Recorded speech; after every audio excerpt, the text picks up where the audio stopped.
On screen is a practical problem question you might face in a modern constitutional law exam. A client's flight is canceled, and they demand compensation. They build their entire case by relying directly on an established European rule, Regulation 261/2004. The defense pushes back.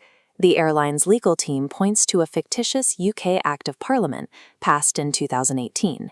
This domestic act explicitly contradicts the EU regulation and denies the passenger any compensation.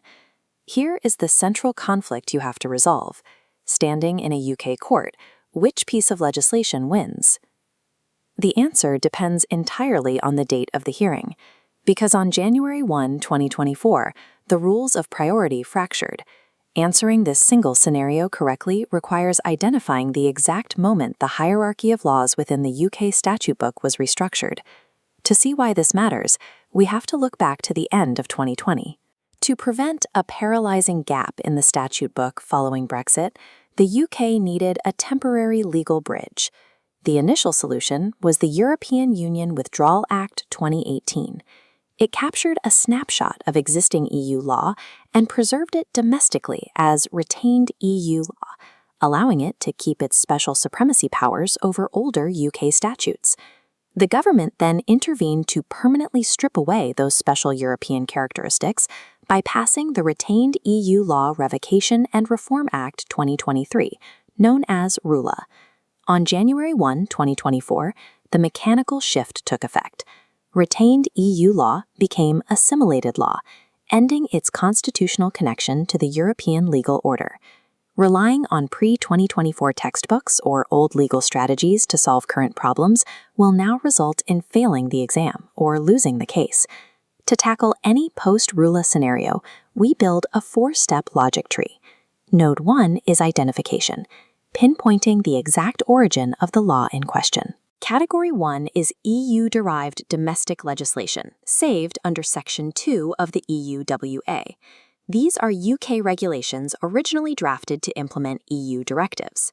Category 2 is assimilated direct legislation under Section 3. This covers direct EU regulations that were ported over directly into the UK system. Historically, there was a third branch. Directly effective treaty rights, like the right to equal pay, were saved under Section 4 of the EU-WA. Section 2 of REULA explicitly repealed Section 4.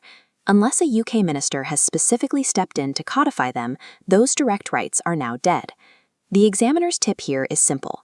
Never cite Section 4 of the EU-WA 2018 for any domestic actions arising after 2023. If you misclassify the statutory source at Node 1, every subsequent step in your legal analysis will produce the wrong result. Once you identify the law, you move to Node 2, resolving priority when two laws clash. Looking up a gray text box from this source material, you see the pre-2024 rule. Retained EU law held a limited form of supremacy, allowing it to override older, pre-exit domestic UK legislation. Section 3 of REULA abolishes that supremacy entirely. Look at how this table maps the new standard. Assimilated direct legislation must now be read subject to all domestic enactments. Applying this to our opening flight cancellation scenario, if the hearing is today, the priority flip means the fictitious 2018 UK Act legally crushes the older 2010 EU regulation.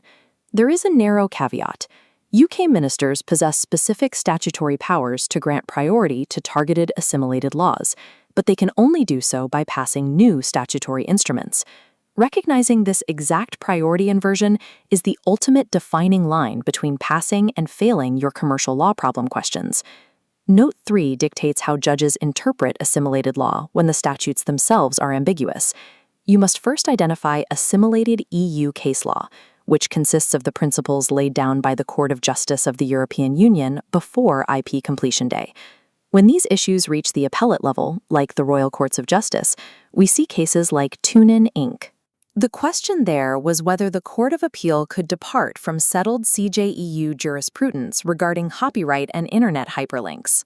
REULA introduces specific statutory tests, giving higher courts the explicit power to depart from that assimilated EU case law.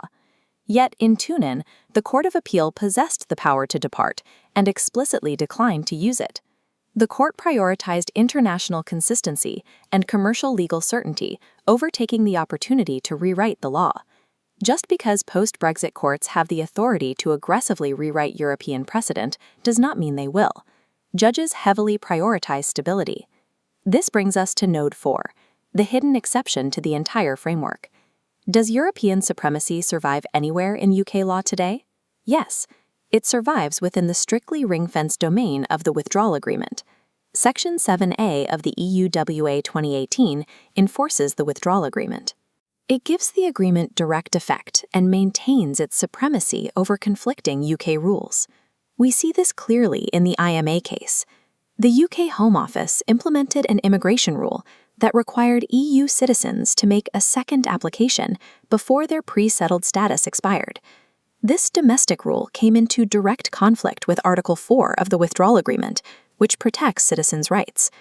The administrative court applied the direct effect of the agreement and struck down the Home Office rule as unlawful. REULA purged European mechanics from commercial and regulatory law, but the ghost of supremacy remains alive and absolute for protecting specific citizens' rights. We can collapse this logic tree into a cohesive matrix, comparing the old rules against the new reality. Assimilated law is strictly subordinate to UK acts. It is completely stripped of EU general principles and state liability damages. Your first exam danger zone is the date of the facts. You have to check whether the cause of action happened before or after January 1, 2024. Your second danger zone is the category of the claimant. If the problem concerns an EU citizen under the settlement scheme, you bypass REULA entirely and jump straight to Section 7A of the EU-WA. Distinguishing between commercial assimilation and the absolute protections of the withdrawal agreement is the difference between an accurate legal opinion and one that fails to recognize the current hierarchy of UK law.